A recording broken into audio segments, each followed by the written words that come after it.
হচ্ছে কিডনি নিয়ে অনেক কিছু পড়ে ফেলছি, কিন্তু পরীক্ষার জন্য সবচেয়ে বেশি গুরুত্বপূর্ণ পার্টের মধ্যে যদি বলা হয় 5 স্টার টপিক কোনটা, এখানে বলবে তোমাকে কিডনি বিকল বা কিডনি সমস্যার মধ্যে ডায়ালাইসিস আছে, প্রতিস্থাপন। প্রথমত জানতে হবে হোয়াট ইজ কিডনি বিকল। কিডনি বা বৃক্ষ বিকল বলতে বোঝানো হয় যখন কিডনি তার কাজটা সুন্দর মতো করতে পারে না। এখন কেন কেন এটা হইতে পারে? Nephritis. What is nephritis? Nephritis তোমরা সবাই এই শব্দটা বইয়ে গিয়ে লিখতে পারো যে কোনো একটা শব্দের পেছনে যদি তোমরা আইটিস দেখো তাহলে বলা হয় প্রদাহ বা ইনফেকশন, বৃক্কের একক, এটাকে বলা হয় ইনফেকশন। আর নেফ্রনের যদি ইনফেকশন হয় তখন আমরা তাকে বলি নেফ্রাইটিস। কোনো একটা জিনিসের পেছনে যদি আইটিস দেখো টনসিলাইটিস, ওই শব্দের পেছনে আইটিস দেখতেছো, টনসিলাইটিস, টনসিলের প্রদাহ, যার পেছনে আইটিস দেখবা এটা শব্দের অর্থ মনে রাখবা কি? প্রদাহ। প্রদাহ শব্দের অর্থ কি? ইনফেকশন হয়েছে, এখানে ব্যাকটেরিয়া ভাইরাস দ্বারা ইনফেকশন হয়েছে। তাহলে কি বললাম? একটা কারণ হইতে পারে নেফ্রাইটিস, 2 নাম্বার ডায়াবেটিস, 3 নাম্বার উচ্চ রক্তচাপ, আর 4 নাম্বার কিডনিতে পাথর। তাহলে তোমরা এই 4টা কারণ আমাদের মুখস্থ করতে হবে। তাহলে কি কি বললাম? নেফ্রাইটিস, ডায়াবেটিস, উচ্চ রক্তচাপ, কিডনিতে পাথর। আমরা নেফ্রাইটিস মানে বললাম যে কিডনিতে নেফ্রন যেগুলো আছে, নেফ্রাইটিস এই তো বৃক্কের একক হচ্ছে নেফ্রন। এই নেফ্রনকে যদি ব্যাকটেরিয়া ভাইরাস দ্বারা আক্রমণ করে, এই নেফ্রনকে যদি ব্যাকটেরিয়া ভাইরাস দ্বারা আক্রমণ করে, এখানে কি হবে? ওখানে প্রদাহ সৃষ্টি হবে, ব্যথা সৃষ্টি হবে। শুধু বাংলায় আমরা যদি বলতে যাই ব্যথা সৃষ্টি হবে, তো ব্যথা সৃষ্টিটাকে আমরা বলি আসলে ব্যথা তো হয় না, প্রদাহ হয়, ব্যাকটেরিয়া ইনফেকশন হয়। ইনফেকশন শব্দটা তো আমরা চিনি, এটাকে বলা হয় নেফ্রাইটিস। তাহলে আমরা পড়লাম নেফ্রাইটিস পড়লাম। ডায়াবেটিস তো আমরা জানি যে নর্মাল ডায়াবেটিস বলতে কি বোঝায়? ডায়াবেটিস বলতে বোঝায় হচ্ছে আমাদের প্রস্রাবের মাধ্যমে অতিরিক্ত চিনি যাওয়া, চিনি না আসলে গ্লুকোজ যাওয়া। কেন অতিরিক্ত গ্লুকোজ যায়? কারণ আমরা যে গ্লুকোজগুলো খাই, এগুলোর আসল উদ্দেশ্য ছিল কোষের ভিতর প্রবেশ করা। তাহলে আমরা যে গ্লুকোজ বা চিনি যদি বলি আমরা, এগুলো খাই, মিষ্টি জাতীয় খাবারে গ্লুকোজ থাকে, এগুলো কোষে ঢুকে কোষে অ্যাটিপি তৈরি করা। যারা জীবনী শক্তি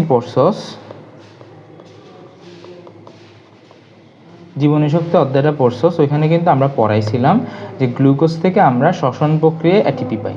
এখন কোনো কারণে যদি গ্লুকোজটা রক্ত থেকে কোষে প্রবেশ করতে না পারে, এখানে যদি প্রবেশ করতে না পারে, তাহলে সে রক্তের মাধ্যমে কোথায় চলে আসবে? সে রক্তের মাধ্যমে এরকম নাচতে নাচতে হচ্ছে কিডনিতে চলে আসবে। কিডনিতে চলে আসে সেটা কিডনির ইউরেটার দিয়ে বের হয়ে যাবে। তো এটাকে আমরা বলি ডায়াবেটিস। তো এটার কারণে একটা লিখছে আমাদের বই, নেফ্রাইটিস, ডায়াবেটিস, তারপর হচ্ছে উচ্চ রক্তচাপ। উচ্চ রক্তচাপ বলতে কি বুঝাইছে ওই দিন? ধরো নর্মাল কি হয়, আমাদের যে কিডনি আছে, এই কিডনির মাধ্যমে আমাদের শরীরের যে অতিরিক্ত পানিগুলো আছে, এই পানিগুলো বের হয়, এখান থেকে বের হয়। এখন কোনো কারণে এমন হইলো যে তোমার অতিরিক্ত পানিগুলো বের হইতে পারতেছে না, তো পানিগুলো যদি বের হইতে না পারে, এগুলো তো এদিকে রক্তে আসছে। আমি তো জানি, এটা তো জানি যে আমাদের কিডনিতে এভাবে রক্ত নালী প্রবেশ করে, এই নালীটা হচ্ছে ভিতরে প্রবেশ করে আমাদের যে গ্লোমেরুলাস আছে, গ্লোমেরুলাসের উপর দিয়ে যাওয়ার সময় এদিকে যাওয়ার সময় সব কিছু বর্জ্য পদার্থগুলো এখানে ছেড়ে দেয়, বর্জ্য পদার্থগুলো এখানে গ্লোমেরুলাস বা বোমান্স ক্যাপসুলে ছেড়ে দেয়, এরকম হয়ে হয়ে চলে যায়। এখন বৃক্ষ যদি পুনঃশোষণ না, ধরো বৃক্ষে তোমার এই জায়গায় পানিগুলো কি করতে পারতেছে না, এখানে পানিটা রক্ত থেকে ছাড়তেছে, কিন্তু এখানে যেতে পারতেছে না। এখানে যেতে না পারলে এগুলো কিন্তু পানিগুলো কোথায় ব্যাক করবে? এগুলো আবার রক্তে ব্যাক করবে। রক্তে ব্যাক করলে রক্তের পরিমাণটা কি হয়ে যাবে? রক্তের চাপটা বেড়ে যাবে। ওই দিন আমি অন্য কিছু দিয়ে অসমো রেগুলেশন দিয়ে বুঝাইছিলাম যে কোনো কারণে যদি ওই কোষের ভিতরে ঘনত্ব বেড়ে যায় লবণের, তখন এখানের অসমোলারিটি বৃদ্ধি পাবে। অসমোলারিটি বৃদ্ধি পেলে আমাদের পানি সব এখানে ডুববে। আবার যদি উল্টা হয়, কোষের ভিতর ঘনত্ব কমে গেছে, তখন কোষের সব পানি কোথায় চলে যাবে? রক্তে চলে যাবে। রক্তে পানির পরিমাণ বেড়ে যাবে। এগুলো তোদের জানার দরকার না, আমরা জাস্ট বললাম হচ্ছে কি উচ্চ রক্তচাপ বলতে আসলে কী বুঝে। উচ্চ রক্তচাপ বলতে আসলে কী বুঝেছি?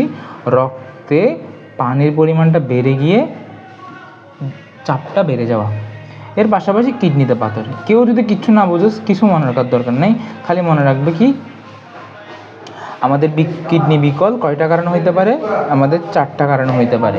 এগুলোর কারণে আস্তে আস্তে আস্তে আস্তে কিডনিগুলো বিকল হয়ে যেতে পারে। এখন পরীক্ষায় প্রশ্ন করবে এভাবে, সবাই দাগ দাও। যদি জিজ্ঞেস করে ধীরে ধীরে বিকল, তাহলে আনসার হবে হচ্ছে এই 4টা। যদি বলে আকস্মিক জিজ্ঞেস করে, তখন হবে হচ্ছে কি ওষুধের পার্শ্ব প্রতিক্রিয়া, মারাত্মক ডায়রিয়া, অতিরিক্ত রক্তকরণ। এই 3টা জিনিস আমাদের জানতে হবে। ওষুধের পার্শ্ব প্রতিক্রিয়া জিনিসটা কি? ধরো নর্মালি আমরা ওষুধ খাই, তো ওষুধের সাইড ইফেক্ট থাকে। মানে আমি যদি অনেক দিন যাবত একটা ওষুধ খাইতে থাকি, এটা সাইড ইফেক্ট পাবো। ধরো আমার ওষুধ খাচ্ছি হচ্ছে তোমার ব্যাকটেরিয়া দ্বারা আমার বডিতে আক্রমণ করছে, ওই ব্যাকটেরিয়াগুলোকে মারার জন্য আমি নিয়মিত ওষুধ নিচ্ছি। এখন নিয়মিত ওষুধগুলো নিলে এমন কিছু ওষুধ আছে, তুমি এগুলো নিয়মিত নিতে থাকলে তোমার শরীরে কী হবে? তোমার র্যাশ হবে, চুলকাবে, এটা তো সাইড ইফেক্ট। তো এমন কিছু ওষুধ আছে যেগুলো তুমি যদি রেগুলার খাও, তখন কিডনি নষ্ট হয়ে যেতে পারে। তো এটাকে বলছে কি ওষুধের পার্শ্ব প্রতিক্রিয়া আর মারাত্মক ডায়রিয়া, অতিরিক্ত রক্তকরণ। ডায়রিয়া জিনিসটা কি? ডায়রিয়া জিনিসটা হচ্ছে আমাদের নর্মালি আমাদের যে মল, আমরা তো মূত্র বুঝি, মলও বুঝি। মলে পানির পরিমাণ খুব কম থাকে। তো এমন যদি হয় ওয়াটারি ফিসেস, এটা আসলে মল বুঝে, মানে ওয়াটারি মল, মানে মলের সাথে যদি পানি বেশি চলে যায়, তখন আমরা বলি তাকে ডায়রিয়া। সবগুলো পানি তো আমাদের কিসের মাধ্যমে চলে গেছে? আমাদের হচ্ছে মলের মাধ্যমে চলে গেছে। তো রক্তে পানির পরিমাণ কমে গেছে, এটা হচ্ছে কিডনি দিয়েই চলে যেতে পারতেছে না। তাহলে আমি এখানে তোমাদের প্রশ্নটা লিখে পাবে, যদি জিজ্ঞেস করে ধীরে ধীরে, তখন এভাবে। আর যদি বলে আকস্মিক, তোমরা একটু এভাবে প্রশ্নটা লিখো বা খাতায় লিখতে পারো। ধীরে ধীরে বললে কয়টা? ধীরে ধীরে বললে 4টা কারণ, আর আকস্মিক বললে 3টা কারণ। এখন বলো তোমরা এতটুকু বুঝছো কিনা? আমি যে বললাম এখানে মুখস্থ পারে। এখন তোমাকে আমি এগুলো কখনো বুঝাইতে পারবো না। নেফ্রাইটিস আসলে কেমনে হয়, ডায়াবেটিস আসলে কেমনে হয়, উচ্চ রক্ত, তুমি এখনও মাত্র ক্লাস 9-এ, তোমাকে আমি কখনো মেডিকেলের টার্ম পড়াইতে পারবো না। তাও আমি পড়াই দিছি নেফ্রাইটিস জিনিসটা, কিন্তু তোমাকে বলে দিচ্ছি যে কোয়েশ্চেনটা আসলে কীভাবে হইতে পারে। যদি তোমাকে জিজ্ঞেস করে ধীরে ধীরে, এটা কখনো তোমাকে খতেও জিজ্ঞেস করবে না, খয়েও জিজ্ঞেস করবে না, গতেও জিজ্ঞেস করবে না, ঘতেও জিজ্ঞেস করবে না। জিজ্ঞেস করবে কোথায়? MCQতে। এই জিনিসগুলো জিজ্ঞেস করবে কোথায়? MCQতে। যে ধীরে ধীরে কারণ কয়টা? 4টা। আকস্মিক কারণ কয়টা? 3টা। ধীরে ধীরে কারণগুলো কি কি? নেফ্রাইটিস, ডায়াবেটিস, উচ্চ রক্তচাপ, কিডনিতে পাথর। পার্শ্ব প্রতিক্রিয়া, মারাত্মক ডায়রিয়া, অতিরিক্ত রক্তকরণ। এখন দেখো সুন্দর একটা পড়া, এই নামগুলো হচ্ছে অনেক বড় বড়। মারাত্মক, পার্শ্ব প্রতিক্রিয়া, অতিরিক্ত, সবগুলো যুক্তবর্ণ বেশি। যেগুলো যুক্তবর্ণ বেশি এখানেও যুক্তবর্ণ আছে। দেখো আকস্মিকও যুক্তবর্ণ, পার্শ্ব প্রতিক্রিয়া কতগুলো যুক্তবর্ণ, মারাত্মকও যুক্তবর্ণ, অতিরিক্ত রক্তকণও যুক্তবর্ণ। এভাবে মনে রাখতে পারো যে যুক্তবর্ণ যুক্তগুলো হচ্ছে আকস্মিক। আচ্ছা, এরপর আমরা কিডনি যদি বিকল হয়ে যায় তাহলে কি হবে? কিডনি যদি বিকল হয়, আমাদের মূত্রের পরিমাণটা কমে যাবে, রক্তে ক্রিয়েটিনিন বৃদ্ধি পাবে, তখন বর্জ্যের রক্ত দ্রব্যাদি অপসারণের জন্য নির্দিষ্ট সময় পর রোগীকে ডায়ালিসিস করতে হবে। এখন আসি হচ্ছে এখান থেকে ডায়ালিসিস আমরা প্রক্রিয়াটা পড়বো। এখানে নতুন একটা শব্দ আমরা দেখতে পাচ্ছি, সেটাকে বলা হয় ক্রিয়েটিনিন। তোমরা যখন কখনো না কখনো রক্তে পরীক্ষা করাবা, রক্তের মধ্যে এই জিনিসটা পাবা, ক্রিয়েটিনিন। আমরা পড়ছি না ইউরিয়া, ইউরিক অ্যাসিড, ক্রিয়েটিনিন। তো কেন আমরা বলি না যে এখানে ইউরিয়া বৃদ্ধি পাবে? কেন আমরা বলি না ইউরিক অ্যাসিড বৃদ্ধি পাবে? কেন আমরা বলি না হচ্ছে তোমার অন্য, মানে আমরা যে 4টা পড়ছিলাম এর মধ্যে 4টার মধ্যে 4টা না দিয়ে শুধুমাত্র ক্রিয়েটিনের কথা বলছে কেন? কারণ আমরা রঞ্জক পদার্থ ক্রিয়েটিন, হ্যাঁ, এর থেকে বড় কাটা হচ্ছে যে ক্রিয়েটিনটা শুধুমাত্র আমাদের বৃক্ক দিয়ে যাইতে পারে, অন্য কোনো মাধ্যমে সেটা বের হইতে পারতেছে না। আরেকটা কথা বলতে মাসেল ওয়েস্টিং, মানে তোমার এমন হইতে পারে না যে হঠাৎ করে তোমার কিডনি রক্তে ইউরিয়া বেড়ে গেছে, এটার কারণ কিডনি সমস্যা এমন না, এটার কারণ হইতে পারে তোমার লিভারের সমস্যা হয়েছে, এই কারণে ইউরিয়া বেড়ে গেছে। কিন্তু একমাত্র ক্রিয়েটিনিনে আছে যে হচ্ছে শুধুমাত্র কিডনিতে সমস্যা হলে বাড়ে, বডির অন্য কোনো অর্গান নষ্ট হলে ক্রিয়েটিনিন বাড়ে না, শুধুমাত্র কিডনি নষ্ট হলে বাড়ে। বাট ইউরিয়া, ইউরিক অ্যাসিড এগুলো হচ্ছে তোমার বডির কিডনি সমস্যাতেও বাড়তে পারে আর অন্যান্য সমস্যাতেও বাড়তে পারে। এই কথাটা বুঝছস কিনা, যে আমি কেন ইউরিয়া, ইউরিক অ্যাসিড এগুলোকে বাদ দিয়ে শুধুমাত্র লিখছি ক্রিয়েটিনিন বৃদ্ধি পাবে, কারণ একমাত্র ক্রিয়েটিনিন বৃদ্ধি পায় বৃক্কের সমস্যা হইলে, আর বাদ বাকি যা আছে তা হচ্ছে বৃক্কের সমস্যা হইলে বাড়বে, প্লাস বডির অন্যান্য অংশও সমস্যা হইলে বাড়বে। তাহলে আমি কেমনে বৃক্ষকে আলাদা করব? তো অবশ্যই আমাকে বলতে হবে শুধুমাত্র ক্রিয়েটিনিন দেখা নিয়ে। বুঝছস কিনা বলে এই লাইনটা?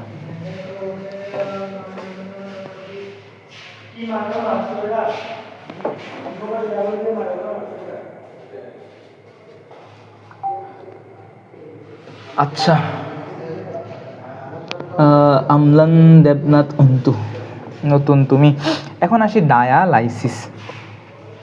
তার আগে একটা কথা বলি, সবচেয়ে কষ্টকর মানে কিডনিতে যাদের সমস্যা হয়, যাদের ডায়ালাইসিস করতে হয়, মানে ওদের ফ্যামিলিতে আর্থিক অবস্থা আর ভালো থাকে না।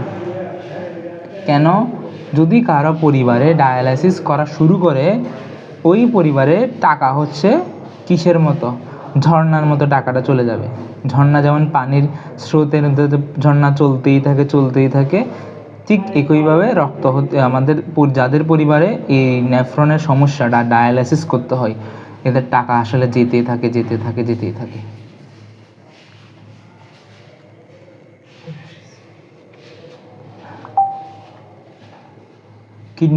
কিডনির মূল্য তো অনেক, এর চেয়ে বড় মূল্য হচ্ছে ডায়ালাইসিসগুলো করা অনেক খরচ, মাসে প্রায় 3-4 বার করতে হয়। কত টাকা লাগে?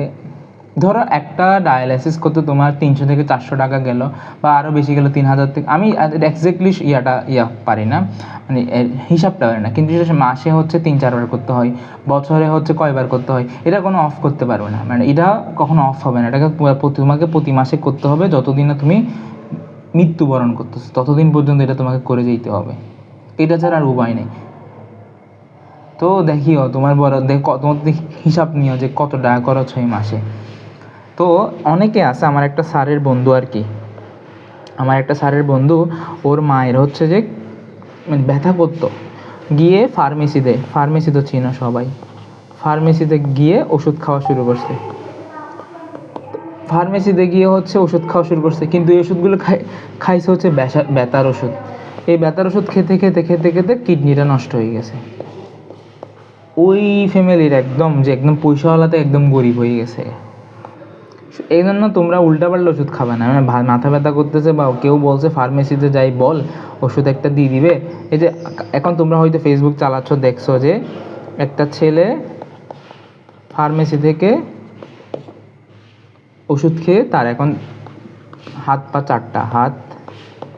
পা এই 4টা কেটে ফেলতে হয়েছে, পুরাই নষ্ট। দেখো, কিডনি নষ্ট নিয়ে আমি পরে বলতেছি, আগে এই জিনিসটা শোনো, যে ফার্মেসি থেকে উল্টাপাল্টা ওষুধ কিনে খাবে না, বা কাউকে কিনে খেতেও দিবে না। বলবা তোমার যদি 500 টাকা বাঁচাইতে গিয়ে তোরা জীবনটা নষ্ট করো, তাহলে তার হবে না। তোমার মনে হচ্ছে হ্যাঁ ডাক্তার দেখালে 500 টাকা যাবে, কিন্তু তুমি যদি ডাক্তারের কাছে যাও তখন তোমাকে ওষুধ দিব হয়তো 200 টাকার, তুমি ফার্মেসি থেকে ওষুধ নিয়ে গেছো, তোমাকে দিবে 300 টাকায়। এই 300 টাকা তুমি ইউজ করে তোমার জীবনটা নষ্ট করলা। ও তখন খরচ হয়েছে তোমার 700 টাকা, এখন খরচ হয়েছে তোমার 300 টাকা ফার্মেসি থেকে, আর তুমি এই 400 টাকার জন্য তোমার জীবনটা নষ্ট করছো। এগুলো অহরহ হচ্ছে, আমরা তো মেডিকেলে দেখতেছি, মানে ফার্মেসি থেকে ওষুধ খাই, অবস্থা 12টা বাজায় ফেলে, তারপর আসা হচ্ছে মেডিকেলে, তখন আর কিছু করার থাকে না, তখন পা কেটে ফেলতে হয়, হাত কেটে ফেলতে হয়, এরকম অবস্থা। এই যে এই বাচ্চা যেটার কথা বলছি, এটা ফেসবুকে এখন ভাইরাল হয়েছে, হয়তো নিউজ দেখতেছো, ওই বাচ্চাটার হচ্ছে ফার্মেসি থেকে ওষুধ খাইছে, ইঞ্জেকশন মারছে, ইঞ্জেকশন দেওয়ার কারণে তার হাত পা 4টা হচ্ছে কেটে ফেলে দিছে। আর আর ডায়ালাইসিসটা কী জিনিস, এখন আমরা হচ্ছে ছবিটা দেখি। আমরা এখানে একটা ছবি দেখতে পাচ্ছি, সেটা দেখি এটা হচ্ছে আমাদের একটা হাত, এটা তো সবাই চিনছে, এটা হচ্ছে আমাদের একটা হাত। তো হাতের মধ্যে অবশ্যই কী থাকবে, হাতের মধ্যে অবশ্যই রক্তনালী থাকবে। তো আমরা নর্মালি ধমনীকে লাল রং দিয়ে ইন্ডিকেট করি, আর আমাদের যে শিরা তাকে আমরা নীল রং দিয়ে ইন্ডিকেট করি। তো এটা হচ্ছে আমাদের ধমনী, এটা হচ্ছে আমাদের শিরা। তার আগে আমরা আসলে বৃক্কে আমাদের রক্তটা কীভাবে পরিশোধিত হয় একটু দেখে আসি। এটা যদি আমাদের কিডনি হয়, আমাদের কিডনির মধ্যে এখানে কি আছে, এখানে হচ্ছে রেনাল পিরামিড আছে, অনেকগুলো রেনাল পিরামিড। তো এগুলোকে জুম করলে আমরা আলটিমেটলি দেখতে পাই হচ্ছে আমাদের কি থাকে, আমাদের হচ্ছে নেফ্রন থাকে, এটা সংগ্রাহক নালিকা নেফ্রন থাকে। এই নেফ্রনটা হচ্ছে এরকম পেঁচানো, আর আলটিমেটলি এরকম একটা ক্যাপসুল থাকে, এই ক্যাপসুলটাও পেঁচানো থাকে। এটা এরকম হ্যান্ডলির রূপ হয়ে, আমি সুন্দর মতো আঁকতেছি না, আমি জাস্ট রাফ আঁকতেছি, এটা তো পড়াইছি তোমাদের, তাই এত আঁকতেছি না আমি। হ্যান্ডলির রূপ হয়ে এভাবে আসে। তো যখন এদিক দিয়ে রক্তটা পাস করে, যখন দেখো বোমান্স ক্যাপসুলের পাস করে, এটা একটা ছোট্ট গর্তের মতো, যখন সে এদিক দিয়ে পাস করার সময় বর্জ্য পদার্থগুলো সে কী করে, এই গর্তে এগুলো সব এখানে ছেড়ে দিবে, সবগুলো এভাবে আসবে আস্তে আস্তে আলটিমেটলি হবে কি, এখানে হয়ে সংগ্রাহক নালী হয়ে এগুলো এদিকে ইউরেটার হয়ে বের হয়ে চলে যায়। তো এখন আমাদের বললাম হচ্ছে যে এই যে লাল কালার দিয়ে আমি আঁকলাম না, এগুলো হচ্ছে আমাদের ধমনী। ঠিক আমার যখন কিডনিটা বিকল হয়ে যাচ্ছে, সে কি করতে পারে না, সে হচ্ছে রক্ত থেকে এই জিনিসগুলোকে পার করে মূত্রের মাধ্যমে বের করতে পারে না, কারণ সে নষ্ট হয়ে গেছে। তা আমাকে কি করতে হবে, আমাকে হচ্ছে এই রক্তের মধ্যে যে বর্জ্য পদার্থগুলো আছে, এগুলো কোনো না কোনো সিস্টেমের মাধ্যমে আমাকে বের করে নিয়ে আসতে হবে। তো কী করি আমরা, প্রথমত আমাদের যে একটা ধমনী আছে, ধমনীর সাথে আমরা একটা টিউব লাগাই। এই টিউব দিয়ে যখন আমাদের ইনজেকশন যখন আমাদের তোমরা তো দেখছো, তোমরা যখন কোনো ব্লাড কাউকে তো দেখছো ব্লাড দিতে বা তোমাদের বডি থেকে ব্লাড নিতে, দেখবা হচ্ছে কি একটা সুই এখানে রক্তনালীর ভিতরে প্রবেশ করালে শুট করে রক্তগুলো বের হয়ে যায়। ঠিক একইভাবে এখানে যখন আমরা রক্তনালীটা ভিতরে প্রবেশ করাবো, সব রক্ত হচ্ছে এই নালী দিয়ে বের হয়ে যাবে। এই নালী দিয়ে বের হইতে এরকম একটা মেশিনের মধ্যে দিয়ে যাবে, মেশিনটা এরকম পেঁচানো হ্যান্ডলি রূপের মধ্যে এরকম পেঁচানো থাকবে। আবার হচ্ছে রক্তগুলো আমার শরীরের ভিতরে প্রবেশ করাই দিবে। দেখো রক্তটা একবার বের করে হচ্ছে এরকম পেঁচানো নালীর মধ্যে গিয়ে আবার বেরে। এখন এই যে মেশিনটা রাখলাম, এই মেশিনের মধ্যে কিছু তরল পদার্থ থাকে, কিছু তরল পদার্থ থাকে।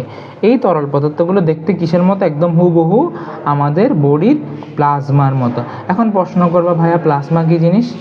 প্লাজমা হচ্ছে আমাদের যে রক্ত আছে, আমাদের রক্তনালী, যদি আমি হিসাব করে একটা রক্তনালী, এই রক্তনালীর মধ্যে কিছু আছে হচ্ছে রক্তকণিকা, যেমন আরবিসি, যেমন ডাব্লিউবিসি, এগুলো বাদ দিয়ে, যেগুলো এই আরবিসি ডাব্লিউবিসি বাদ দিয়ে যে তরল অংশটা থাকে, অর্থাৎ আমরা যদি রক্ত আমাদের বডি থেকে বের করার পরে ডাব্লিউবিসি আরবিসি বাদ দিয়ে দিই, যে তরল অংশ থাকে তাকে আমরা বলি প্লাজমা। তো ঠিক একইভাবে এটা হবে কার মতো, এটা হবে হুবহু প্লাজমার মতো। এবং এখানে যে টিউবগুলো আছে এগুলো হচ্ছে বৈষম্যবেদ্য। তা আমরা তো কালকেই পড়ছি, বৈষম্যবেদ্য বলতে কি বোঝায়, যারা কিছু জিনিসকে যেতে দিবে, কিছু জিনিসকে যেতে দিবে না। এটা বৈষম্যবেদ্য হওয়ার কারণে এখান থেকে হচ্ছে ইউরিয়া ইউরিক অ্যাসিডগুলো বের হয়ে এই নালীর মাধ্যমে হয়ে এখানে এসে জমা হয়। এই দেখছো ইউরিয়া ইউরিক অ্যাসিড বর্জ্য পদার্থগুলো এখানে এসে জমা হচ্ছে। এখন বলো এই চিত্রটা কি বুঝতে পারছো কিনা? বাহ, আজকে তো অনেক আছে। এই চিত্রটা বুঝতে পারছো কিনা বলো আমাকে। এখন তোমরা মাইক অন করতে পারো, সমস্যা নেই।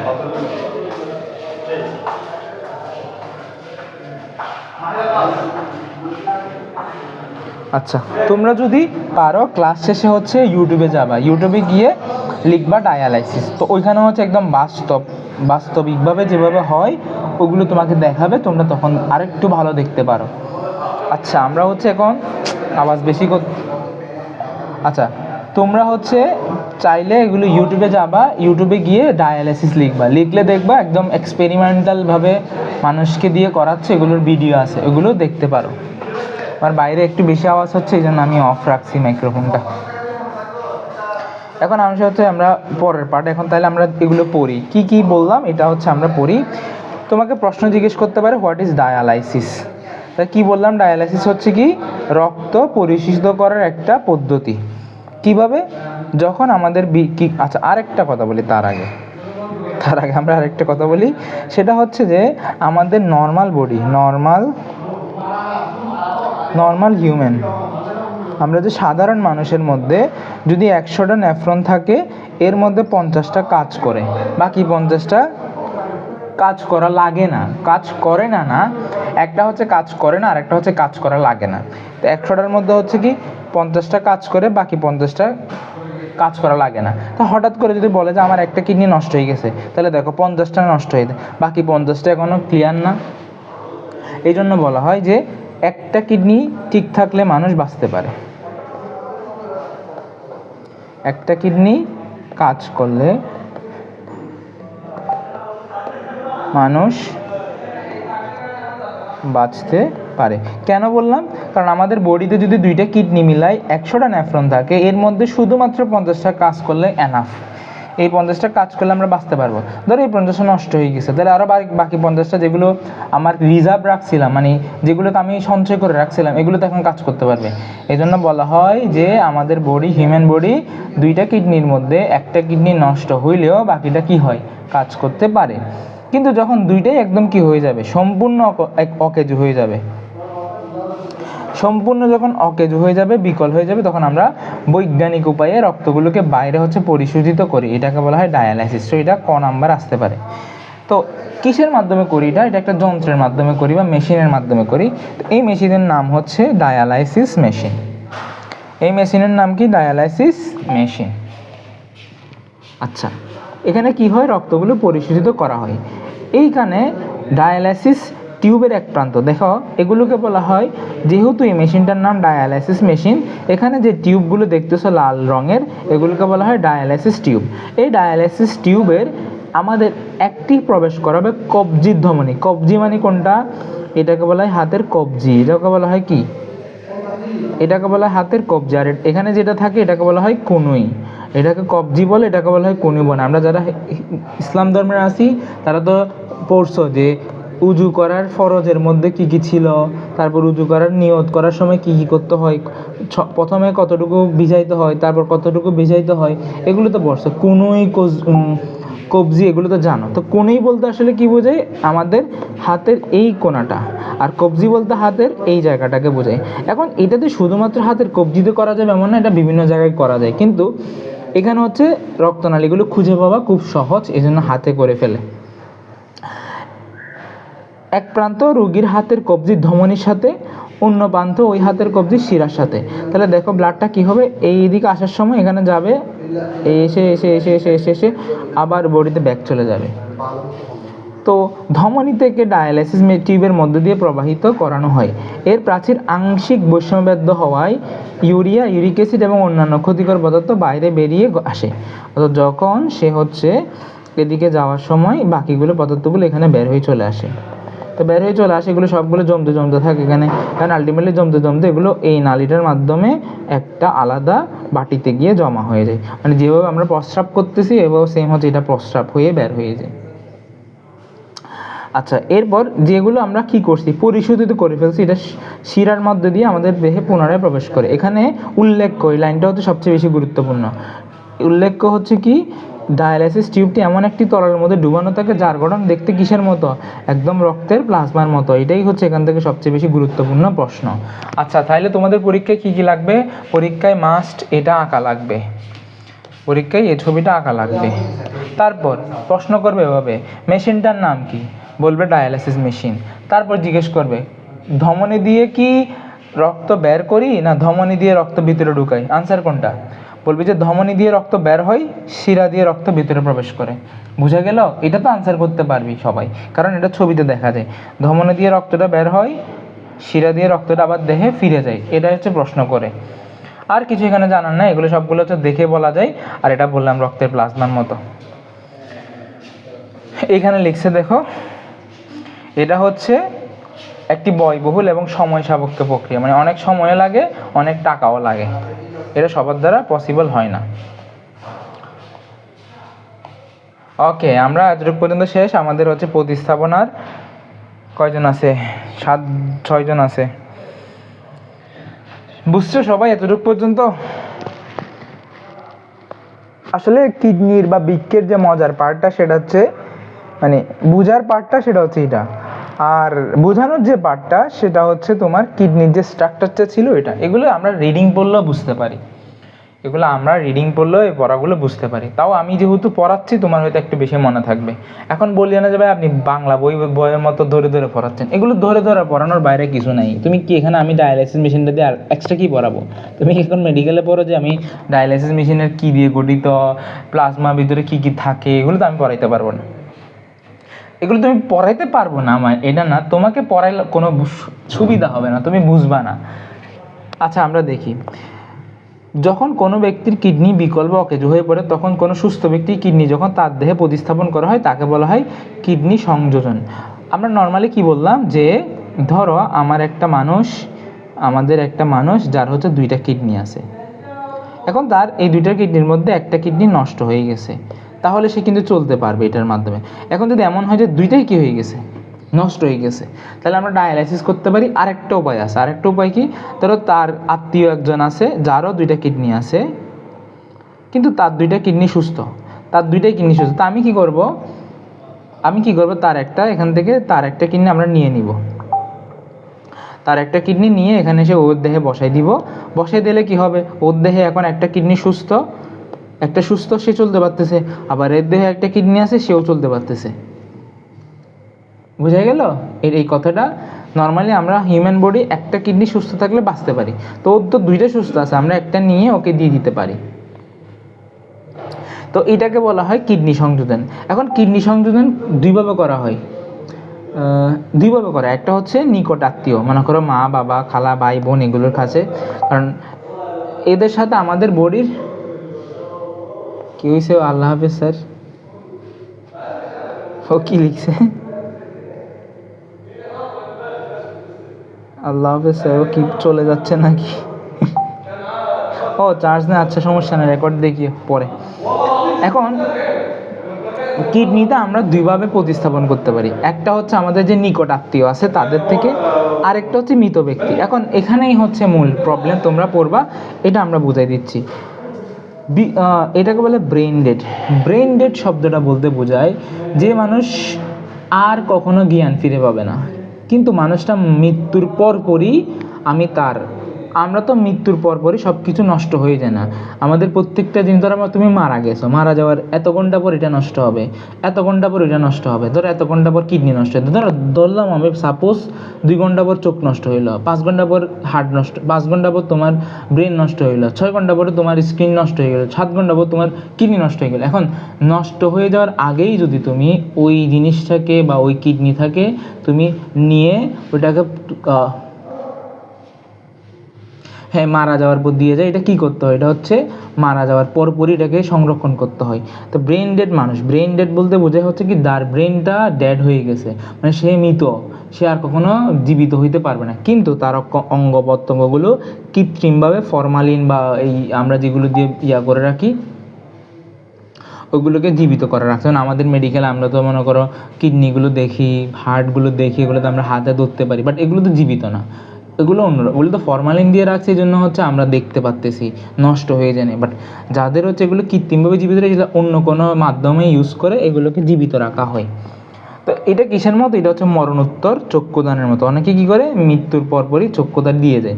তাহলে দুইভাবে এটার মাধ্যমে কি হয়, মানব জাতির উপকার করা যায়। তাহলে একটা বললাম কি নিকট আত্মীয়, কিন্তু বাংলাদেশের ক্ষেত্রে আমাদের এই যে এখানে লিখছে লক্ষ লক্ষ কিডনি অকেজো রোগী কী করতে পারি আমরা, সুস্থ জীবনযাপন করছে। আমাদের দেশেও কিডনি সংযোজন কার্যক্রম সফলতার সাথে করা হচ্ছে, তবে আমাদের দেশে আইনগত জটিলতার কারণে রক্তের সম্পর্ক, মানে আমাদের দেশে একটা সিস্টেম হচ্ছে কি, যাতে এটা কেন করছে আমাদের দেশে, যদি এটা না করতো তাহলে কি হয়তো কিডনি, মানে বাংলাদেশের মানুষ তো বলে না লোভের বাপ পাবে মৃত্যু, বাংলাদেশের মানুষ তো যদি বলতো যে কিডনি যদি এমন হয়তো বেচা কিনা করা একদম আইনিভাবে বেচা কিনা করা যেত, তাহলে হয়তো কি মানুষ 2টা কিডনি থেকে একটা কিডনি বিক্রি করে দিয়ে আইফোন কিনে ফেলতো। কিন্তু বাংলাদেশের নিয়ম হচ্ছে, তুমি যদি ধরো আমি অসুস্থ, আমাকে তুমি চাইলে কিডনি দিতে পারবে না, আমাকে কিডনি দিতে পারবা কারা, যারা হচ্ছে আমার আত্মীয়। এই জন্য বলছে রক্তের সম্পর্ক। রক্তের সম্পর্ক বলতে আসলে আত্মীয়দের বোঝায়। তোমার আত্মীয় ব্যতীত তোমার মা বাবা ভাই বোন এগুলো ছাড়া আর কেউ তোমাকে কিডনি দিতে পারবে না। এই জন্য অনেক সময় রোগী জরুরি কিডনি প্রতিস্থাপন থেকে বঞ্চিত হন। আচ্ছা, এরপর এগুলো পড়বা। বাট অনেক সময় হচ্ছে কি, ধরো তুমি কিডনি পাইছো, ধরো তোমার মা অসুস্থ হয়েছে, তুমি কিডনি দিতে চাচ্ছ, এমন কিডনি দিতে চাচ্ছ, কিন্তু দেখা গেল তোমার কিডনি তোমার মায়ের বডিতে ফিট হবে না। কেমন ফিট হবে না আমি বলি। ধরো তোমার ভাই আছে, তোমার ভাইকে হচ্ছে আমি কিডন্যাপ করে নিয়ে আসছি, তোমার ভাইয়ের মতো আমি একটা মানুষ বানাই তোমার ঘরে পাঠাইছি। তুমি কি বুঝতে পারবা সেটা কি তোমার ভাই নাকি এটা অন্য কোনো মানুষ? দেখে বুঝতে পারবা?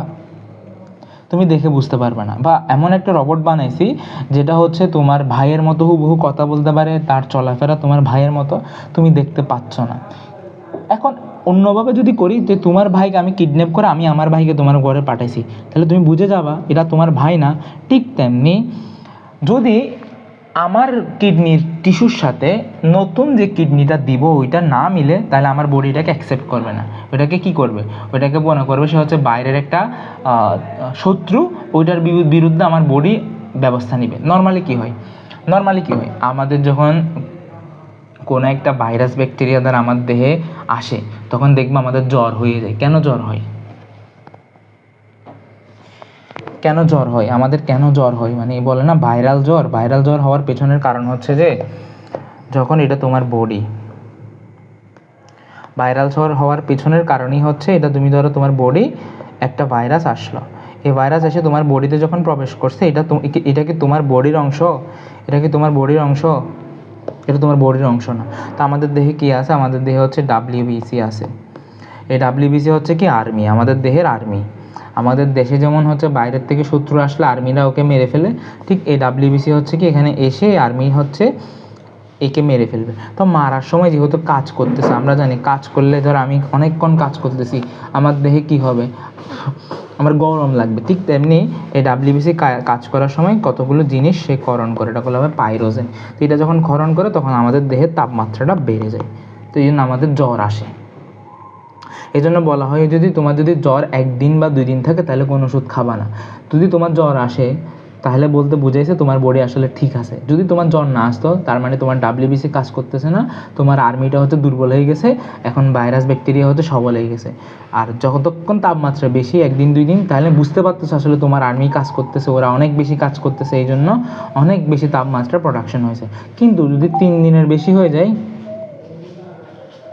না, 3 দিনের বেশি হয়ে গেলে তোমাকে অবশ্যই ডাক্তার দেখাইতে হবে। নর্মালি আমরা বলি 1 দিন বা 2 দিন তুমি দেখো, দেখার পর যদি দেখতেছো কমতেছে না, তাহলে অবশ্যই তোমাকে ডাক্তার দেখাই, এটার বিরুদ্ধে অ্যান্টিবায়োটিক খাইতে হবে, যেটা দরকার আর কি, ডাক্তার যেটা দেয়। কি জানছিলা ভুল? অসুখ হইলে, জ্বর হইলে ওষুধ খাইতে হয় না, না ওইটা অন্য ব্যাপার। যদি তুমি 7 দিন 8 দিন বা 4 দিন 3 দিন এগুলো হয়, তাহলে অবশ্যই তোমাকে ডাক্তার দেখাইতে হবে। বাট 1 থেকে 2 দিন হলে ডাক্তার দেখানো দরকার না। জ্বরের ব্যাপারে জ্বরের ব্যাপারে তুমি ভুল জানছিল। আচ্ছা, আরেকটা কথা বলি, এটা জানা উচিত সবার। অ্যান্টিবায়োটিক নাম শুনছো সবার? অ্যান্টিবায়োটিকতে নাম শুনছো? অ্যান্টিবায়োটিক আসলে হচ্ছে আমাদের দেহের যে আর্মি আছে এরা পারতেছে না, তো এদের সাপোর্ট দেওয়ার জন্য আমি আরও আর্মি ভাড়া করে আনলাম। বুঝতে পারছো? নর্মালি আমার দেহের যে আর্মিগুলো আছে এরা হচ্ছে কাজ করে। এখন যদি আমার দেহের আর্মিগুলো কাজ করতে না পারে, তখন আমরা বাইরে থেকে আরও কিছু আর্মি কী করে আনবো?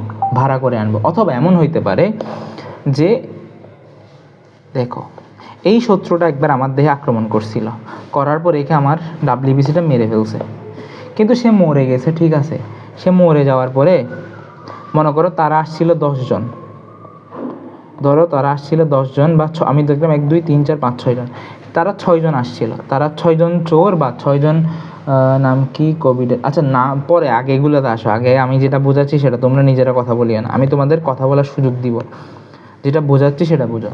ধরো তোমার দেহে 1 2 3 4 6টা চোর আসছে বা 6টা ভাইরাস আসছে, আমি বললাম 6টা ভাইরাস আসছে। কিন্তু তোমার আর্মি যে ছিল, আর্মিরা হচ্ছে 5টাকে মারছে,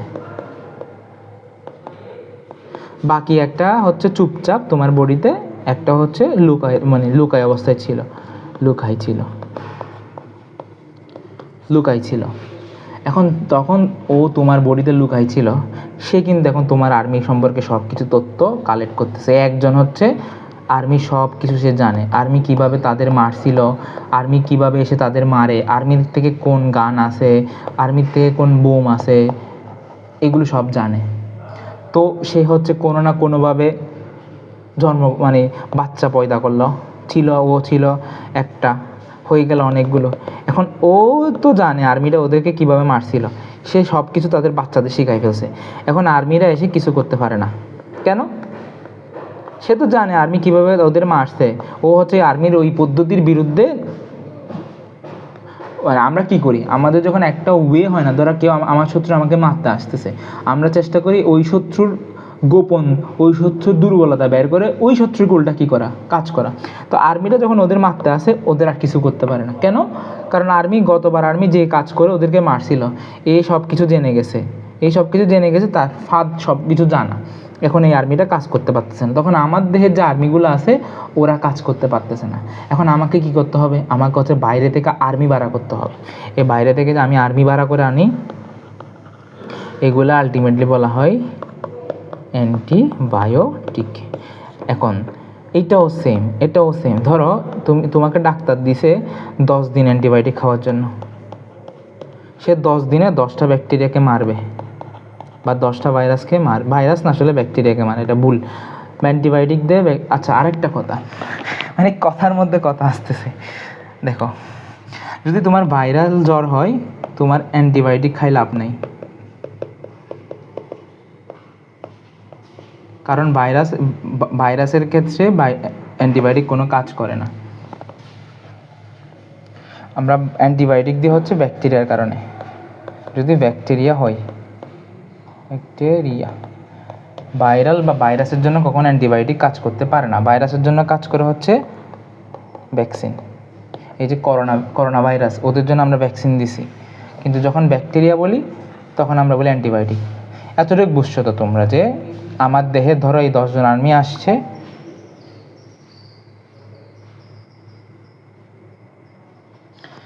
তোমরা কি আমার পড়া পড়তেছ নাকি নিজেরা কথা বলতেছ?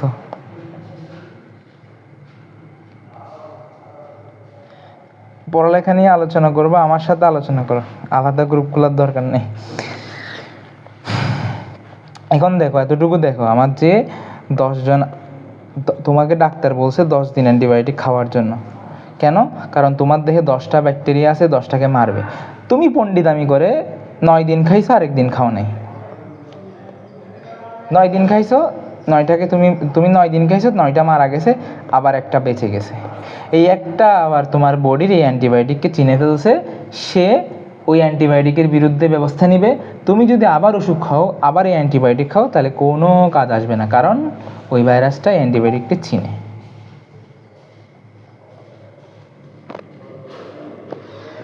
বুঝতে পারলাম? আমি আর একটা কথা বললাম যে নর্মালি আমাদের এতটুকু, এখানে যদি কিচ্ছু বুঝতে না পারো, সব কিছু ভুলে যাও, কিচ্ছু বুঝতে নাই, সব কিছু ভুলে যাও। এগুলো তো অনেক একদিনে পড়লে হবে না। তোমাদের যখন আমি প্রতিদিন পড়াইতে থাকবো, মাঝে মাঝে এগুলো বলবো, তো বারবার বলতে মুখস্থ হবে। একদিনে তো এগুলো আমিও নিজেও শিখিনি, আর আমি তো একদিনে শিখিনি। এতটুকু মনে রাখো, যদি তোমাকে ডাক্তার বলে 10 দিন একটা ওষুধ খাইতে, অ্যান্টিবায়োটিক, তুমি খাইছো 9 দিন, 9 দিন খাওয়ার কারণে তুমি ধরো 100টা ব্যাকটেরিয়া তোমার বডিতে ছিল, 9 দিন খাওয়ার কারণে 90টা মরছে, বাকি 10টা যে বেঁচে গেছে, এই 10টা হচ্ছে এখন সবাইকে জানাই দিবে যে এই ওষুধটা আসলে আমাদেরকে এভাবে মারছে, তাই তোমরা ওর বিরুদ্ধে এভাবে ব্যবস্থা নিবে। সে সবাইকে যখন জানাই দিবে, সবাইকে তো জানাই দিবে, বা তোমার বডি থেকে সে আরেকজনের বডিতে গেল, এখান থেকে আরেকজনের বডিতে গেল, এখন প্রত্যেকদের দেহে বা বডিতে জানে হচ্ছে কি ওই ওষুধটা খাইলে কীভাবে কাজ করে, ওই ওষুধটার বিরুদ্ধে আমাকে কীভাবে ব্যবস্থা নিতে হবে। তখন হয় কি, ওই ওষুধটা খাইলে আস্তে আস্তে নর্মালি ওষুধটা ভালো ছিল, কিন্তু আস্তে আস্তে দেখা গেল ওই ওষুধটা আর কাজ করতেছে না। আচ্ছা, আমি আরেকটু সহজভাবে বুঝি। ধরো তোমাদের বাসায় ডাকাত, তোমাদের এলাকায় ডাকাত আসে, এখন ডাকাত আসে কখন?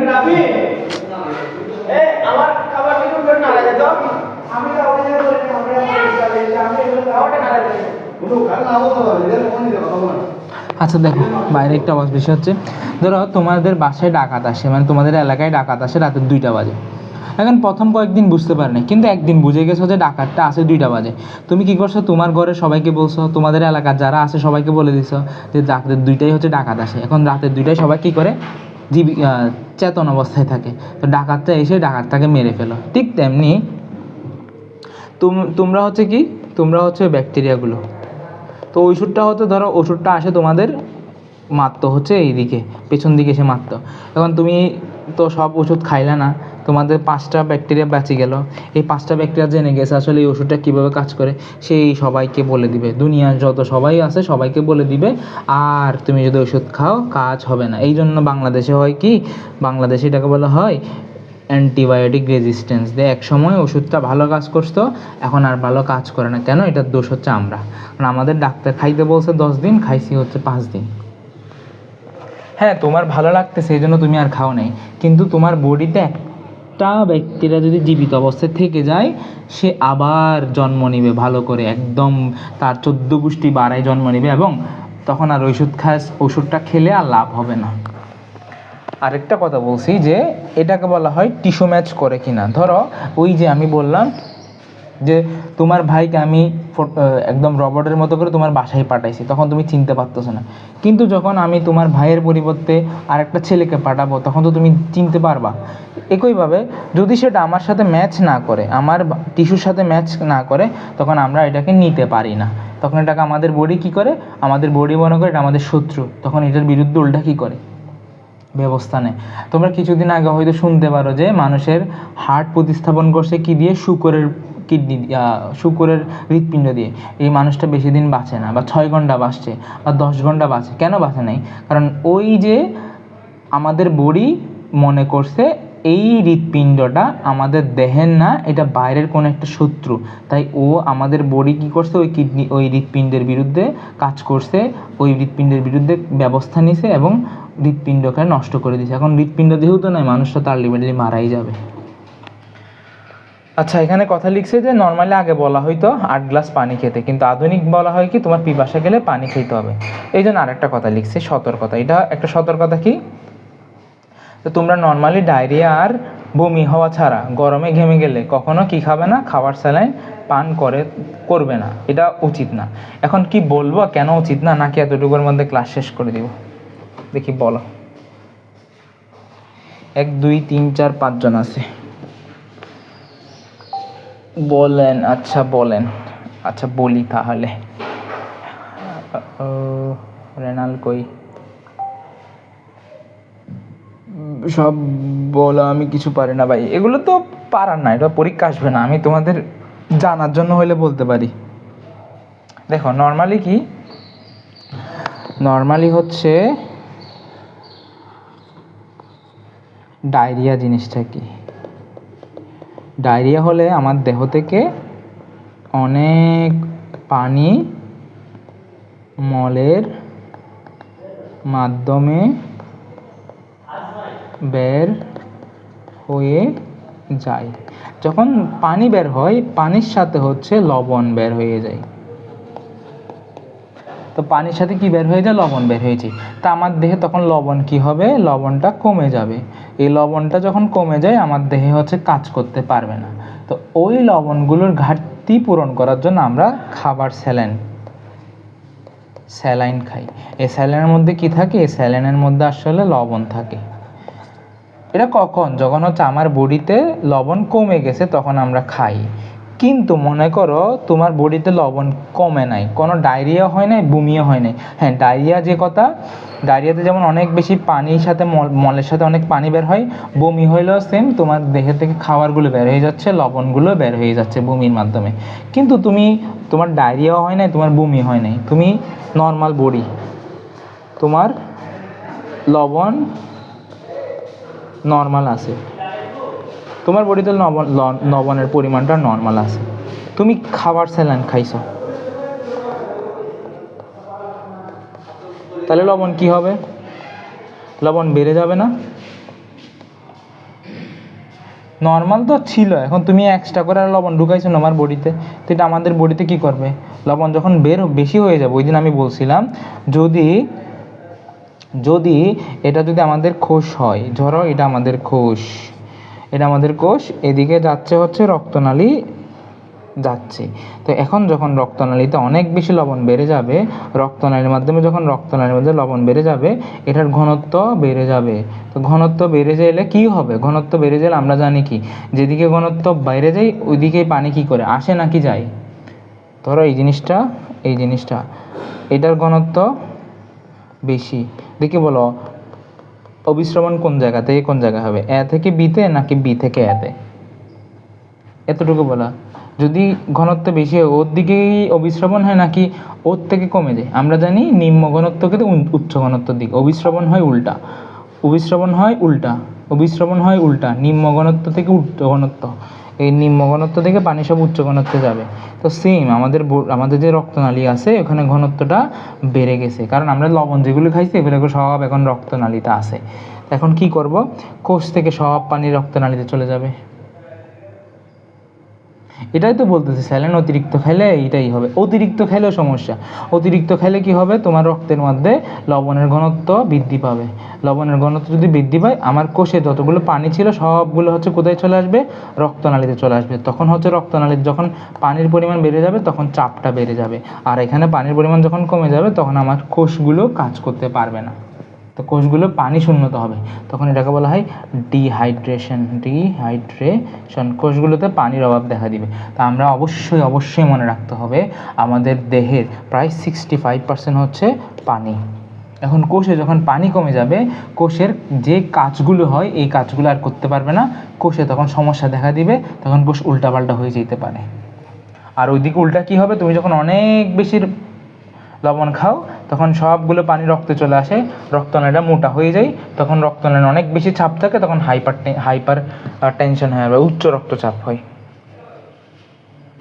দেখো বিশেষ করে বয়স্ক মানুষের ক্ষেত্রে বমি বা ডায়রিয়া ছাড়া অনেক অতিরিক্ত খাবার স্যালাইন বিপদ দিকে আনতে পারে। এমনকি ডায়রিয়া বমি হলেও চিকিৎসকের পরামর্শ মোতাবেক সঠিক পরিমাণে স্যালাইন নিতে হবে। সাধারণত ক্লান্তি বা ঘামের ক্ষেত্রে শুধুমাত্র লেবুর রস অথবা সামান্য লবণ মিশ্রিত শরবত যথেষ্ট। ডায়াবেটিস না থাকলে এতে কিছুটা চিনিও যোগ করা যেতে পারে। তো এতটুকু পর্যন্ত তোমাদের পড়া, বাট এগুলো হচ্ছে একটু পড়বা, আমি যেগুলো মেনলি তোমাদের গুরুত্ব দিছি, যে লেবুর রস খাওয়া যাবে, সাথে হচ্ছে ডায়াবেটিস না থাকলে চিনি খাওয়া যাবে, কিন্তু নর্মাল বয়স্ক মানুষের ক্ষেত্রে খাওয়া থাকবে না। 8 গ্লাস পানি খেতে হবে, এটা হচ্ছে আগের কথা, এখন আর নাই। তারপর কেন কিডনি, তোমার মনে করো বাবার তোমার কিডনি দিতে যাচ্ছে কিন্তু কেন দিতে পারতেছে না? কারণ টিস্যু ম্যাচ করে নাই। তারপর হচ্ছে এখানে কয়ভাবে দেওয়া যায়, ব্রেন ডেড বলতে কী বোঝে? এটা অনেক সময় নাম্বারে জিজ্ঞেস করে, what is brain dead? Brain বলতে এমন একটি ব্যক্তিকে বোঝায় যিনি হচ্ছে জ্ঞান কখনো ফিরবে না, কিন্তু তার অঙ্গ প্রত্যঙ্গ এখনও কৃত্রিমভাবে জীবিত রাখা হয়েছে।